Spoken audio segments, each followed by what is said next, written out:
ScaleUp, the podcast for driving growth in your MSP, delivered by industry experts. Welcome back to the ScaleUp podcast. Today we're going to be talking sales strategies with Tracie from Huntress and Darren from Scalable MSP. So Tracie, for the audience then, a little bit of background on yourself. You're at Huntress at the minute. What's your role there? So my role now has a title that doesn't fit in a business card. It's Worldwide Senior Director of Sales Development and Community, which really means I'm sort of in charge of surprise and delight for our partners. That's the community side of things. It's a piece that I informally did when I first arrived to Huntress 4 years ago. I would say that is where we excel. So the community side of things is something I spend a lot of time talking about. It's identifying how, as an industry, we work together, whether it's MSP to MSP, vendor to vendor, or vendor to MSP and back. The sales development side is first touch to qualified sales handoff. So my team's job is to ensure that we create a seamless entry point for any MSP that wants to come work with us. That's a long title. It does not fit on a business That's card. not fitting there, is it? Definitely not. No. But community, like you say, is so powerful. Yeah. You know, we see it in MSPs and we see it in vendors as well. If you can really crack that community, it's so powerful. But then you've got a really interesting journey of how you've ended up at Huntress. I remember some of the parties in Orlando that I've been to. They were pretty magnificent in the private rooms. So a little bit about that journey. What's that journey been like? So that means that you were probably at the Mad Men and Martinis party back in 2014. The little silver flask? With the flasks. I remember it well. People still talk about that party. Some of it remember less than others. Yeah. So we joined the channel by accident. So Carrie Simpson and I began Managed Sales Pros back in 2014 by accident. We were doing cold calling for industries outside the space, and a local MSP in Winnipeg, Manitoba said, "Can you do this for managed IT?" And we said, "Absolutely." Then I Googled what that was. So that is how we started. It became, for me, a bit of a journey that I talked about recently for the first time in the industry. So I have a head injury. And in pre-2014, I was risk averse. There was no world in which I would start a business, and I was injured and at the same time amalgamated out of a job. And Carrie had been starting businesses, I think you guys know each other, for probably 5 years before that, and had been asking me to come on board. So she called me on the occasion of my 38th birthday and said, "Hey, you want to come to Disney? There's a tech event. It'll be fun," she said. So I fell in love with the channel on the Tower of Terror 7 or 8 times in a row. That's where my love of MSPs was born. I really feel like I fit here. They are SMBs that are looking for a ton of help. And so we started Managed Sales Pros. We entered into the MSP space and we launched our business at that IT Nation. For us, it was then a 8-year almost journey through the tech space. We started with tiny MSPs and we worked our way up to larger MSPs and we built some credibility. At that time, we were the only female-led cold calling engine in the channel, and we were touted by the end of our career there as the best MSP sales lead generation engine. That led me to the vendor space. So we took on vendors as partners probably halfway through our time at Managed Sales Pros, and at that point I was working with OpenDNS. Right. And OpenDNS, the brainchild behind that in the sales side was Andrew Kaiser. When OpenDNS exited to Cisco Umbrella, we got grandfathered into that account. And Andrew went there. When Andrew came to Huntress, we then brought Huntress on as a client and made our way through. So when I exited my business in 2020, Huntress came to me and said, "Can you build in-house?"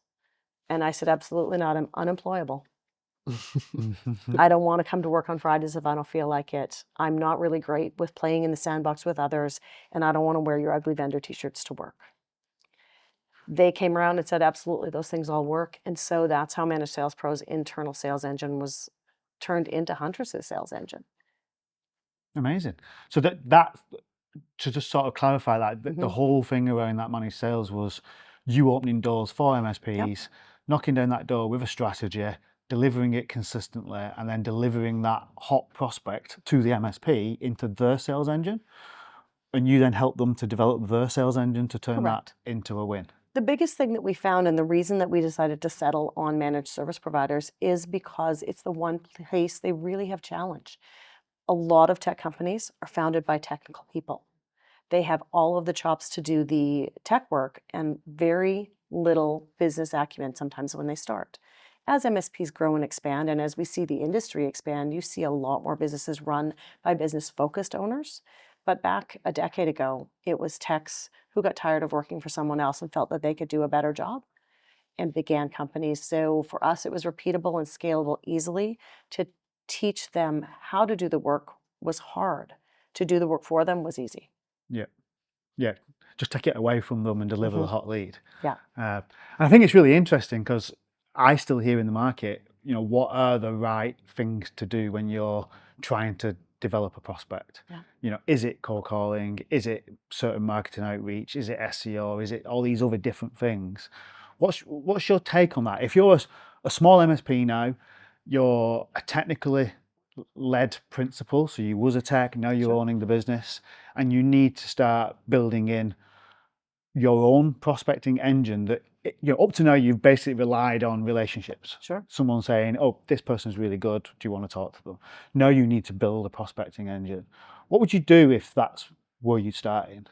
Well, I'm biased for sure, but the first thing you do is you pick up the phone. It can be scary, but I did it today. I looked around and said, how many MSPs are right here next to Halo House in Stowmarket that I could go and see this morning because I had 2 hours on my plate. I picked up the phone and I called every MSP within the first Google search, and I stopped by to see the one that was closest and was in the office today. Picking up the phone and looking at the companies that are right near you is your start.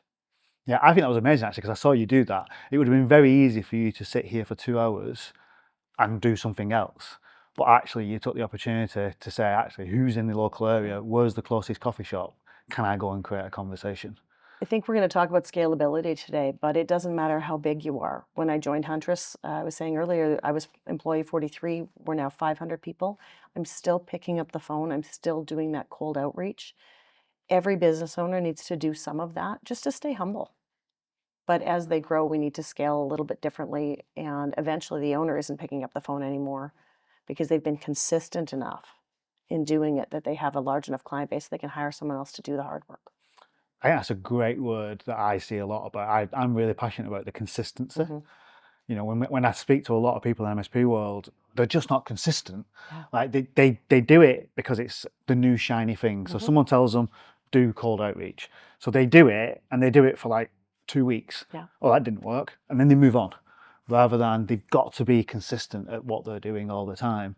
And you see that in your role, you're so consistent on delivery of what you're doing. Yeah, I think so. I think it's hard because when you start something, you're not going to be very good at it, and it might not go well for 1 or 2 or 3 weeks, and you don't even maybe see any progression.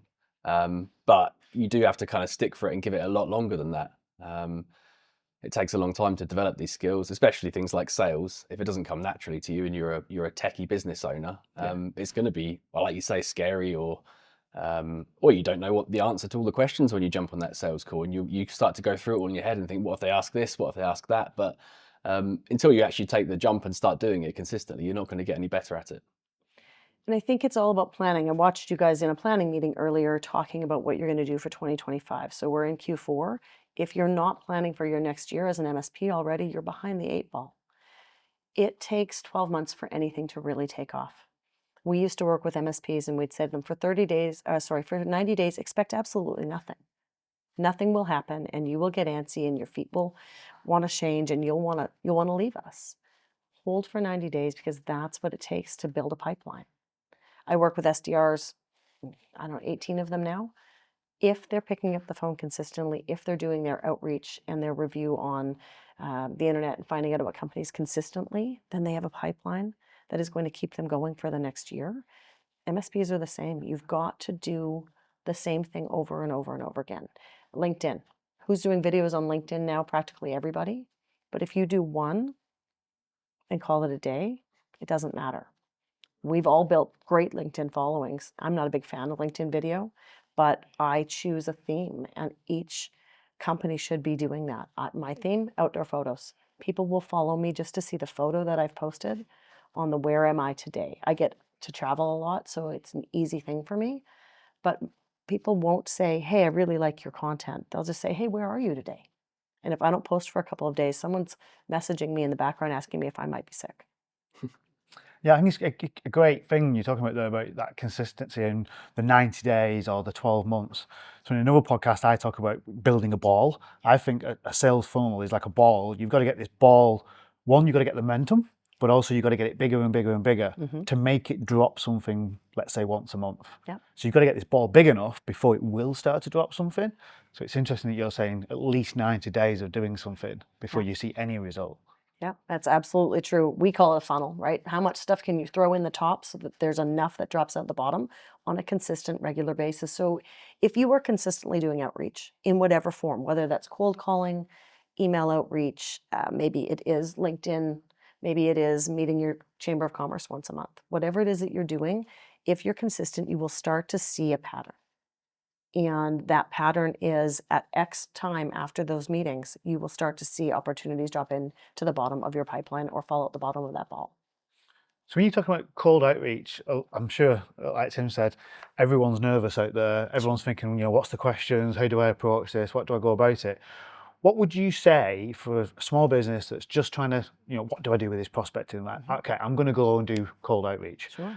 What would that look like? What would that system look like if you're just starting off? So you're going to build a script of things you need to know. So if you are a managed service provider and you're looking to find your first set of clients, you need to understand how are they buying technology today. So that's your first question. You're going to introduce yourself. Hi, I'm Bob from Bob's IT. Calling because you're in our local area. I wondered how you are getting your IT support today. Asking an open-ended question allows them to generally think about it and give you an answer. If you call and say, hi, I'm Bob from Bob's IT shop. Do you need managed IT? No, click. Or a ghosted email. Giving them something to think about is the first part of making that opportunity turn into something. And I play a game on the phone and it's ask a question, get an answer, ask another question. Every time they engage with you on a basic question, you want to know at the end of that call, if possible, who makes the IT decision over there? What are they doing today? What do they feel they're lacking? And most importantly, in that first call, wherever possible, how big are they? You have to know what your target market is. And most small MSPs don't know that yet. If I had $1 for every time an MSP said to me, if you bring it to me, I'll close it, I wouldn't have to go to work. So understanding after your first 3 months of calls, where are the types of companies you are seeing the most success with on the phone or through your email campaign or whatever it is that you choose to do consistently for 90 days, you'll start to find your niche market. Niche market? Depends on where I'm at. Yeah. What country are we in today? That's how you start to determine what your ideal customer profile is.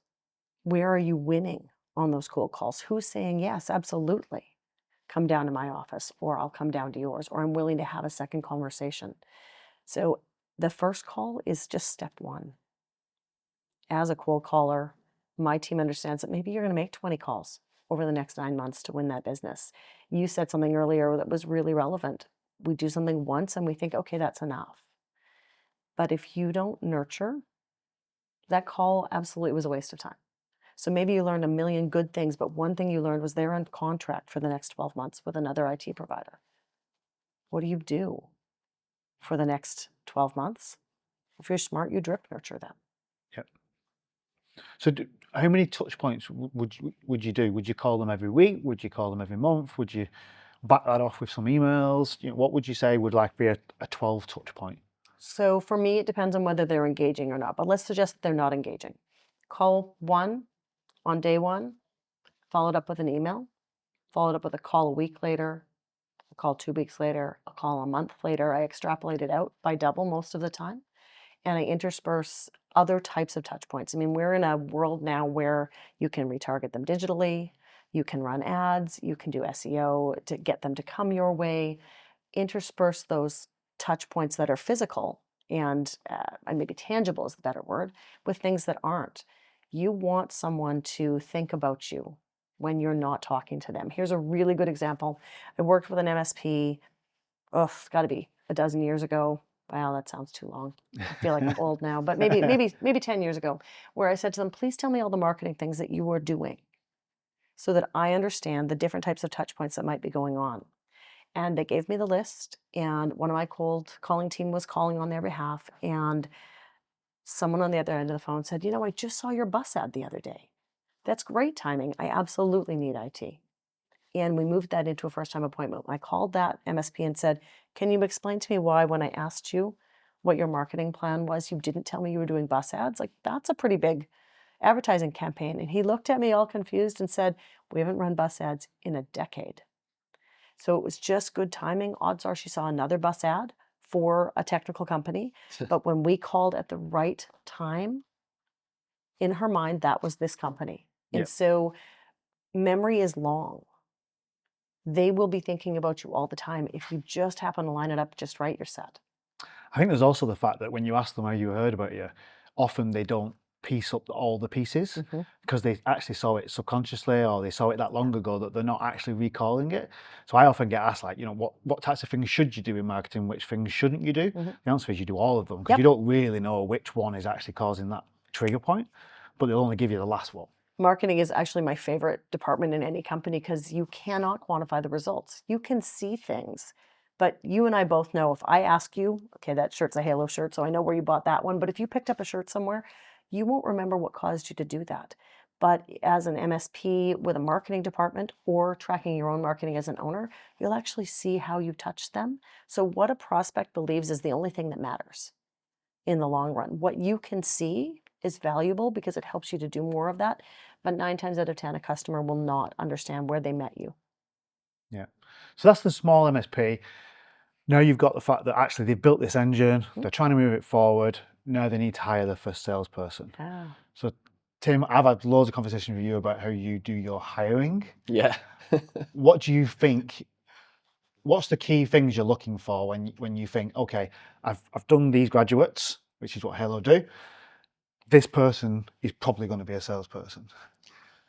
I mean, for us, it's important they understand the tech they're selling. So we don't really hire, I don't know, your car salesman type person who can just talk the talk and convince someone to buy it without really getting into the nitty gritty. Because we're selling to MSPs, they're going to ask complicated questions and they're going to want to see it. So there is a certain level of technical ability we require. But the most important thing is relationship building, because that's all sales really comes down to, for me, is everything that happens before that, like the marketing or the bus ad that got them to get in contact, that's all before they've actually kind of got into building a personal relationship with a salesperson. So if they can't build relationships, if they can't hold a conversation, they're not going to go anywhere near the sales team. Yeah, that's a key one, isn't it? They've got to be able to build relationships no matter where they are, sort of thing, and get themselves out into that main stage and talk. I think we talked a bit earlier as well about how do you get it to move from being the principal has done everything and now he needs to hire the first salesperson, but it's all in the principal's head. So that's probably your biggest challenge. Control, first of all, is the thing you have to overcome, and sometimes ego. I can do it better than my team is something I've heard a founder or an owner tell me thousands of times. You can, but do you want to be, and should you be doing it? How do you release the reins? So that's your step one, getting an owner past the I can do it better. And once they've released that reins and they've hired someone, it's the first 90 days of that person's job is documentation. And sales reps hate it. There's no sales rep I've ever met that wants to document a process. So you probably bring in some admin help and you begin to do that knowledge transfer because, right now it lives in someone's head. You need to get that down on paper. You need to understand what got them to where they are now. And now you look at that list on your paper and you say, is this scalable? Could I do this repeatedly? Where do I need to add steps to this? And where do I need to take the things that are unnecessary out? So you start to build a scalable sales process. And if you can't build it, you hire someone that can. Because very often you need a consultant to come in and talk to you about building that process. That maybe they're really good at it and you're not. Yeah, because I tend to find a lot of the principal-led, you're a tech, you're an introvert, you don't really know what that sales engine is going to look like, but you're doing it naturally because you're just passionate about the business, and that passion comes over and that's what's selling. But now you've got to turn something into a sales process that you just think is the passion. And it's very difficult to convert that into that first salesperson. I see so many people hiring the salesperson that's come with some success from another business, but they put them into the role and just expect them to sell. But what are they selling? There's nothing there for them to sell. So I think the biggest thing, and Tim, you and I've talked about this before, no one wants to be sold to, but everybody needs to buy something. When we do discovery as a sales rep, we're just having a conversation like we are today. If you are giving them a laundry list of things they have to tell you, it's never going to work. So as you build out your process, you start to think, okay, what are the questions that I'm asking repeatedly? What are things I'm hearing other people ask all the time that get me an answer without asking the actual question? The question isn't necessarily how many computers do you have in your office? Maybe the question is, how do you all go about the day-to-day work? And does everybody have to access a computer? Gives you the same answer, but it's the question that makes them think about how they do their day-to-day work that is more important than the number of computers, because then you can extrapolate that later, understanding that everyone in that company has a computer. So we touched a little bit at the beginning about community, but I think you can also bring that into more like a referral structure and how we build a community as an MSP. So, Tim, I know Halo are really strong on the community and the word of mouth. What's the strategy behind that? What do you do? Yeah, sure. So I think it's actually very much the same way that Huntress do it, where they've got a really powerful community. And the best thing about that is it's actually your sales and marketing engine as well. Because everyone's going to hear from the salesperson how great their product is, how great their service is, but it's never going to be as powerful as having existing customers tell you exactly the same thing. It's so much more believable when they can show it to you or talk about it. So I think people don't realize that, but the community is not just about having a forum to support your customers and tell them about new developments and things like that. But really, it's part of your sales and marketing. Yeah, and there has to be a intention behind it. You know, you've got to be intentional in building a community and building a referral program. Things like client testimonials and videos on client testimonials, you've got to really drive that. Yeah, so we do quite a lot of that at Halo. Although we do a lot of our sales quite differently. One of the things we're good at is finding clients who will be a referral, categorizing them all properly in terms of what industry they're in, what their niche is, maybe what size they are, and then cataloging that and making it available to our salespeople. So they find a lead comes in, they could basically look in this table, find some referrals that fit the bill and make contact. I think we then give them maybe a $50 or $100 Amazon gift voucher or something like that, just to keep them happy. But I think it's something a lot of MSPs should be doing. I think that's an amazing part though, actually. What's your take on that? So you're building a referral scheme. People always go, yeah, but what should we give them in return? Should we give them $50 Amazon? Should we give them $100?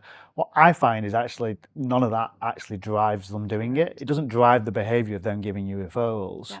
What's your thought on building that referral structure? So I think it's often events-based. So let's say you are doing a community talk at your local chamber. There are probably people there who use you and are heavily invested in your success. Maybe there's people that know you and they think you're good, but they haven't bought yet. And maybe there's people that don't know you at all. When you think about how to curate those conversations, so if I'm doing a dinner, if I'm going to an event, if there's a table, I'm going to encourage people to sit where I ask them to. So I like to put people in pods. So if I'm doing a Huntress dinner somewhere, I say, take a highly deployed, really invested partner, sit it next to a partner who has a little bit of saturation with us, but isn't really doing a lot, and then take a brand new partner that isn't working with us today. I put them at a table space with a staff person. And I go as far as looking at their personalities. Who's the right staff to put at that table? And when you do that, organically, your raving fans will talk about you and your champions will advocate for you. And then I just sit back and watch the magic happen. And you can do that in any level of, as long as you have more than 3 people in the room, you can do that all the time. Being intentional in where you place people allows that to come out in a more organic way. So when we do the testimonial piece where we line up the same list that you've got, anybody who's willing to do, but that's not organic. It's valuable, but everybody knows you've probably paid for that at somewhere down the line. If you can line it up to happen when you are in the room but not talking, or organically without you, that's where the success of a referral program comes in. But when you are working with new partners, you have to build that from scratch. So every client on your roster should be asked to provide a partner testimonial or a client testimonial. It doesn't matter how small they are, how big they are. If you're not asking each of them to do that for you, you're missing out. Even if you just put those on your website, maybe no one ever calls that person for a testimonial, but that clear indication that someone they trust and know or does the same thing that they do trusts you, that's what you're looking to build, and you should be putting that in with every quarterly business review you do with your clients. Yeah, I mean, something like 90% of the buyer's journey now is done before they even speak to you. Yeah. So you need to have that material on your website. No one's going to talk better about your business than somebody else telling somebody about your business. No one buys from us as vendors. They buy from each other. We just happen to be the vehicle through which they buy Huntress. But they've bought it from the MSP up the street who loves us so much that they brought them in for a meeting. So we've talked a little bit about scaling through those different layers of principal selling, then hiring a new salesperson, and then structuring this sales engine. What about when we're looking at this scale, what's this team need to look like? What are we looking for? Typically, we've got an owner that isn't a salesperson, hasn't hired salespeople. What is this owner going to look for when we're building out this team? So Halo look for a specific thing because you've got your graduate program. Yeah. Why did you think of that graduate program? So we've always been very long-term thinking in everything we do, and one of the things we realized quite early on was it's much more important to hire someone who's a personality fit and a cultural fit rather than the right skill set there and then, because we can teach them everything they need to know in, I don't know, 6 months, a year, maybe 2 years max, but you can't really change the personality that easily. And the culture's hard as well. If they don't fit, they're never going to learn. They're never going to want to stick around long term. So we've always prized that above everything else. The other thing we've always done is filling in from the bottom. So we don't hire an experienced senior salesperson ever. We hire people with very little experience, train them up. That allows someone at the top to make a jump up, and then we fill it up from the bottom. And that's really good because then everyone coming in can see that's how it works, and they see where the opportunities are because they know that at some point they'll get that opportunity themselves. And yourself, Tracie, what do you think should we look for when we're trying to build this organization out? So for me, it is culture enhancement. You have a type of company you want to expand on. You have your own passion, your belief on how a business should run, and every MSP is a little bit different. How do you find two things? One, people that have some skill. So as a small MSP, you can't hire everybody without skill set. They don't have 2 years to get them where they need to be, like an established company like Halo does. So you need to find someone that has a little bit of experience, but is still a little bit diamond in the rough because you want to help mold them into your business. So I never hire, on my team as an SDR, I would never hire someone who knows everything. I want to hire the person. Best hire I ever made, bartender. He was the lead bartender at the Bull and Bear, my favorite steakhouse. And that is not where I met him, but when he came inbound and I realized that's how far he'd made it in a service career. You want people that are service oriented. It has to be team before self in sales. Because while salespeople are out for their own commission in the long run, if they don't work as a team, your company isn't going to expand. So starting to think about hiring people who are going to be more interested in building a company than building themselves is really important. Definitely, I think that comes also when you look at things like trust and accountability. If they're more about we succeed as a team, and in return I succeed because of that, then you're going to build a successful business. Nobody works in a vacuum in an MSP. They all have to work together and cross. You guys do a lot of really good work in the beginning at Halo of cross-training teams. In an MSP, you should cross-train everybody. No one should be above picking up the phone, and everyone should be able to solve a base layer technical problem, which really is, have you tried turning it off and turning it on again? Everyone should know how to do that. Yeah. So when you're looking at the sales side of the organization, what do you think a good structure looks like for a certain size MSP? Oh, that's a good question. The leaner the better for small MSPs because they only have so much funding. But if you've got I would say endpoint count, you're about 1 tech to every 100 endpoints, give or take a little bit. And if you want to expand at that rate continually, you probably need to be, if you're 500 endpoints, you have 5 techs, how many clients do you want to bring on? And you work backwards from there. So when I'm teaching sales process and staffing up, I say, well, how big do you want to grow at the end of this year, at the end of next year, at the end of 3 years?